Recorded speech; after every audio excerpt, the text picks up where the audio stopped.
ગઈ તારીખ 14મી નવેમ્બર 2024ના રોજ વલસાડ જિલ્લાના પારડી પોલીસ સ્ટેશન વિસ્તારની એક કોલેજિયન યુવતીના દુષ્કર્મ અને હત્યાના કેસમાં ખૂબ મોટી સફળતા 10 દિવસની મહેનત બાદ વલસાડ જિલ્લા પોલીસને મળી હતી।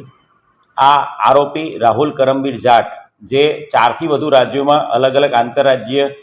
ચોરી અને અલગ અલગ મારામારી અને આર્મ્સ એક્ટના ગુનાઓમાં સંડોવાયેલો છે, એ રાહુલ કરમબીર જાટ, જે મૂળ રોહતકનો છે, એને પકડી પાડવામાં સફળતા 24 નવેમ્બરના રોજ મળી હતી। એ આરોપીની પ્રથમ દિવસની પૂછપરછ દરમિયાન પારડી દુષ્કર્મ હત્યા કેસ ઉપરાંત અલગ અલગ 4 રાજ્યો આંધ્રપ્રદેશ, કર્ણાટકા, તેલંગાના અને વેસ્ટ બેંગાલ, અલગ 4 રાજ્યોમાં કુલ મળીને 5 હત્યાના બનાવો ડિટેક્ટ કરવામાં વલસાડ જિલ્લા પોલીસને સફળતા મળી હતી। આરોપીના કુલ 10 દિવસના રિમાન્ડ તારીખ 5 ડિસેમ્બર 2024ના રિમાન્ડ લેવામાં આવ્યા હતા અને આરોપી દ્વારા અન્ય હત્યાઓ કે અન્ય કોઈ ગુનાઓ કર્યા છે એ બાબતે સઘન પૂછપરછ, સઘન ઇન્ટ્રોગેશન એસઆઈટીની ટીમ દ્વારા કરવામાં આવી રહ્યું હતું અને આ ઇન્ટ્રોગેશન દરમિયાન એક મોટી સફળતા વલસાડ જિલ્લા પોલીસને મળી છે। વડોદરા જિલ્લાના ડભોઈ વિસ્તારમાં ગઈ તારીખ 8મી જૂનના રોજ આ આરોપી છે, એ આરોપી પ્રતાપનગર રેલવે સ્ટેશનથી ટ્રેનમાં ચડ્યો હતો અને એની સાથે દિવ્યાંગ ડબ્બામાં મુસાફરી કરતા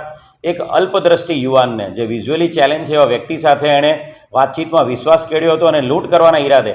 3 રેલવે સ્ટેશન પછી એને ઉતારી લીધો હતો અને એની સાથે એની જોડે લઈ જઈને જે પેટ્રોલ પંપ છે એની બાજુમાં નવી બનતી બિલ્ડિંગની દિવાલ પાછળ લઈ જઈને એનું ગળું દબાવીને એની હત્યા કરી નાખી હતી સાંકળ જેવી વસ્તુથી, અને ત્યારબાદ એનો મોબાઈલ અને એના પૈસા લઈને એ લૂંટીને ફરાર થઈ ગયો હતો। આ કન્ફેશન, આજે એણે જે હકીકત જણાવી છે, એ ડભોઈ પોલીસ સ્ટેશન વડોદરા ગ્રામ્યમાં બનેલા 11મી જૂનના બનાવ સાથે ટોટલી મેચ થાય છે અને આ બાબતે વડોદરા ગ્રામ્ય એસપી અને વડોદરા ગ્રામ્ય પોલીસને સંપૂર્ણ હકીકતથી વાકેફ કરવામાં આવ્યા હતા અને આ બનાવ અનુસંધાને જે વ્યક્તિ મરણ ગયેલ છે, એ મરણ ગયેલ વ્યક્તિ ફૈયાઝ અહેમદ મહેબૂબ અહેમદ શેખ, જે મૂળ નંદુરબાર મહારાષ્ટ્રનો છે, એની હત્યા અને લૂંટનો ગુનો ડભોઈ પોલીસ સ્ટેશન વડોદરા ગ્રામ્યમાં દાખલ કરવામાં આવ્યો છે અને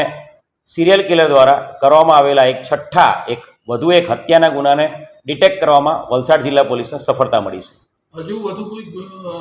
ભેદ ઉકેલવાની શક્યતા છે? આ આરોપી રાહુલ કરમબીર જાટ એ છેલ્લા 5 વર્ષમાં ઘણી બધી વખત જ્યુડિશિયલ કસ્ટડીમાં ગયો છે। આરોપી રાજસ્થાનની જેલમાં, જયપુર જોધપુરમાં, આરોપી ઉત્તર પ્રદેશની સહરાનપુર જેલમાં, એની સાથે સાથે ઉત્તરાખંડની દહેરાદૂન જેલમાં, અલગ અલગ જેલમાં અલગ અલગ સમયમાં એ જેલમાં રહેલો હતો। એની જ્યુડિશિયલ કસ્ટડીના સમય સિવાયના સમયમાં એના દ્વારા કરવામાં આવેલા રોડવેઝમાં જે નોકરી, જે ડ્રાઈવરી ક્લીનરી કરતો હતો, એ રોડવેઝમાં જે કામ કરતો હતો, એ બધો ડેટા મેળવવામાં આવી રહ્યો છે અને એના દ્વારા સમગ્ર રાજ્યમાં અને સમગ્ર દેશમાં કોઈપણ જગ્યાએ કોઈ ટ્રેનની અંદર ચાલુ ડબ્બામાં કોઈ લાશ મળેલી હોય, ચાલુ ટ્રેનમાં કોઈ ડબ્બામાં, એ બાબતે સ્ટેટ ક્રાઇમ રેકોર્ડ બ્યુરો અને નેશનલ ક્રાઇમ રેકોર્ડ બ્યુરો સાથે પણ સંપર્ક કરવામાં આવ્યો છે અને અલગ અલગ રાજ્યોના તમામ રેલવેના એસપી સાથે અમે સીધા સંપર્કમાં છીએ અને આવા કોઈપણ બનાવ બાબતે જે આરોપી છે એની સાથે પૂછપરછ પણ કરવામાં આવે છે અને આરોપીના ટેકનિકલ ડેટા સાથે એનું મેચિંગ કરવામાં આવે છે અને આ બાબતે આરોપીની જે મૂવમેન્ટ છે એ મૂવમેન્ટ ટેકનિકલ ડેટા આધારે અમને ખ્યાલ આવી હતી અને આરોપીની મૂવમેન્ટની સાથે સાથે મેં આપને કહ્યું એ પ્રમાણે સમગ્ર રાજ્યના અલગ અલગ પ્લેસીસ પર જે દાખલ થયેલા અનડિટેક્ટ બનાવો છે, જે બનાવોમાં શંકાસ્પદ કંઈ પણ જણાયું છે એવો ડેટા કલેક્ટ કરવામાં આવ્યો હતો અને એ ડેટાના આધારે આરોપીની જે મૂવમેન્ટ છે એ બાબતે પૂછપરછ કરવામાં આવી હતી। સાથે સાથે આરોપીએ ઘણા બધા મોબાઈલ ચોરેલા છે, એવા મોબાઈલો પણ રિકવર કરવામાં આવી રહ્યા છે। એના આધારે પણ એ જે